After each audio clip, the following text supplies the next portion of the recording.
Assalamualaikum warahmatullahi wabarakatuh. Waalaikumsalam.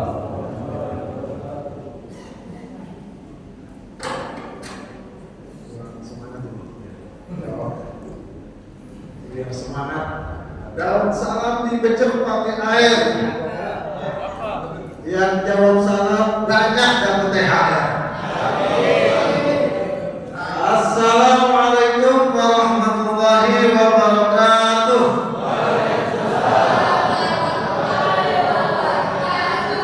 Alhamdulillah, alhamdulillahirabbil alamin. Asyhadu an la ilaha illallah wa asyhadu anna Muhammadar Rasulullah. Allahumma shalli ala sayyidina Muhammad wa ala ali sayyidina Muhammad. Bismillahirrahmanirrahim. Al-yawma akmaltu lakum dinakum wa atmamtu 'alaikum nikmati wa raditu lakumul Islam dinan. Jemaah Masjid Jami' Al-Mubarak yang dimuliakan Allah Subhanahu wa taala. Alhamdulillah, dengan rahmat Allah yang Maha Kuasa dan kasih sayangnya, kita masih bisa berkumpul di masjid kita yang tercinta, di masjid yang sangat besar ini, yang sangat bagus sekali. Laksanakan tadi sholat isya berjamaah, dan nanti kita mulai bersama-sama. Pada malam hari tadi di depan membacakan potongan ayat Al-yawma akmaltu lakum dinakum wa atmamtu 'alaikum nikmati wa raditu lakumul Islam dinan. Ini ayat ini melaksanakan haji wada sekitar tahun 10 Hijrahnya beliau. Setelah ayat ini turun, beliau 3 bulan kemudian, sama persis di hari lahirnya beliau, tanggal 12 Rabiul Awal, beliau wafat, meninggalkan dunia ini. Dan beliau meninggalkan agama yang sangat sempurna sekali. Jadi terjemahan bebasnya, al-yawma akmaltu lakum dinakum. Pada hari ini telah aku sempurnakan untuk kalian agama kalian. Wa atmamtu 'alaikum nikmati, dan telah aku cukupkan untuk kalian nikmatku, kata Allah. Dan di akhir Allah tutup, wa raditu lakumul Islam dinan. Dan aku ridhoi Islam sebagai agama kalian. Jadi Islam ini adalah agama yang sempurna dan agama yang Allah ridhoi, satu-satunya agama yang Allah ridhoi. Tidak ada agama yang lain setelah Nabi Muhammad diutus, tidak ada agama selain agama Islam yang Allah ridhoi selain agama yang kita. Orang yang menganut agama Islam namanya Muslim. Kita disebut sebagai Muslim itu apa? Yaitu orang yang memeluk agama Islam. Yang pertanyaannya, ketika nanti ada anak kita atau cucu kita tanya sama kita, Bapak, Ibu, Mak, Islam itu apa sih? Gak mungkin kan kita jawab, lu lihat aja di Google tuh. Itu kalau internetnya ada, pulsanya cukup buat kita. Maknya bisa ketik anaknya. Kalau nggak ada internet, dia bingung jawabnya. Kita suruh lihat di buku, internet nggak ada. Beberapa bulan yang lalu, kalau nggak salah guru kita pernah di sini membahas tentang Islam secara bahasa. Kalau nggak salah saya dengar itu Ustaz Abi Mukhtar kalau nggak salah. Beliau mengatakan bahwa secara bahasa Islam itu diambil dari kata aslama, artinya tunduk, patuh, berserah diri, selamat. Kalau Di sini udah ada selamat yang nanti kan. Makanya ada masalah. Makanya Abu Bakar selamat aja semuanya.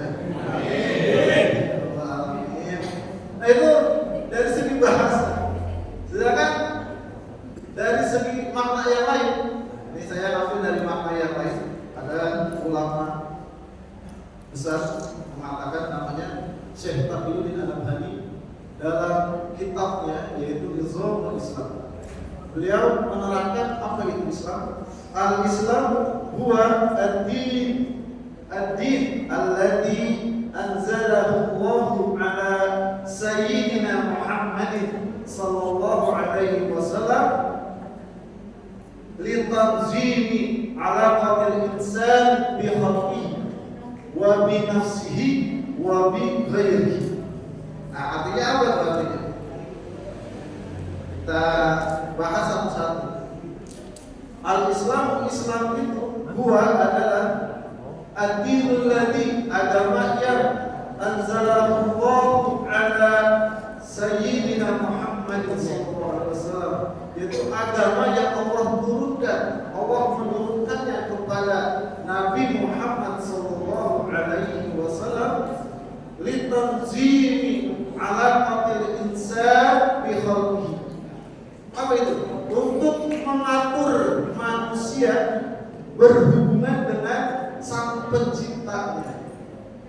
Maksudnya apa mengatur manusia berhubungan dengan sang pencipta? Yaitu mengatur manusia beribadah.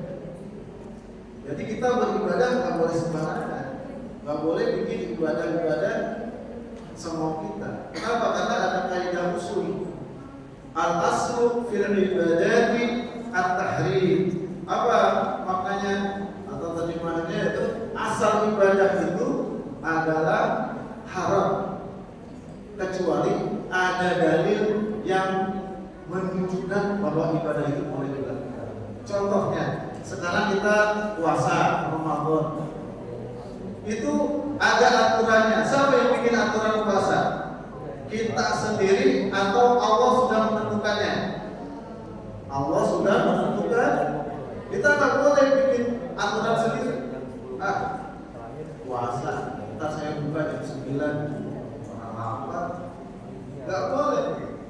Kalau seperti itu namanya terjadi berkacau. Terus sholat sudah diatur sama Allah atau dibuat oleh manusia sendiri? Diatur sama Allah. Kita nggak bisa. Sholat pun ada aturannya. Mau sholat harus bersuci dulu. Ada syarat sah sholatnya, ada rukunnya. Itu sudah diatur oleh Allah Subhanahu wa Ta'ala. Kemudian ditanzimi binafsihi, yaitu apa? Mengaturnya sendiri. Inilah Islam, mengatur manusia yaitu dalam bab adab. Cara kita berpakaian, cara pakaiannya kita pakaian nggak pakai daun, kalau haluman nggak pakai daun pisang. Apa aturannya? Allah kalau laki-laki kesepakatan ulama itu tadi pusar sampai lututnya tertutup, nggak boleh kelihatan. Yang boleh tampak hanya muka sama telapak tangannya doang. Ya.